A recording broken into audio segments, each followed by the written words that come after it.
મારા જેવી સિચ્યુએશન અત્યાર સુધી કોને કોને આવી છે મને કોમેન્ટમાં કહેજો. અત્યારે હવે મારી સગ્ગી બેનનું મેરેજ છે, બટ હું ઇન્ડિયા નહીં જઈ શકું. એ વાતનું તો મને એટલું બધું દુઃખ થાય છે ને કે હું આમ કંઈ પણ આમ વિચારતી હોય, બેઠી હોય ને તો મને મારા બેનનું મેરેજ જ યાદ આવી જાય. અને કેટલી વાર તો હું રડી ગઈ છું. એ તો જે પોતાના ફેમિલીથી દૂર હશે, જે બહેનો પોતાના બેનના મેરેજમાં ના જઈ શકે, એને જ એ ફિલિંગ્સ ખબર પડે કે કેવું થાય.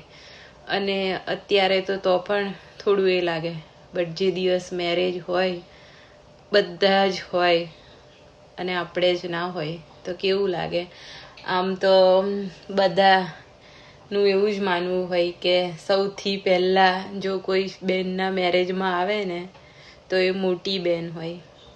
મને તો બહુ જ આમ એ છે શોખ અને બધું જ, બટ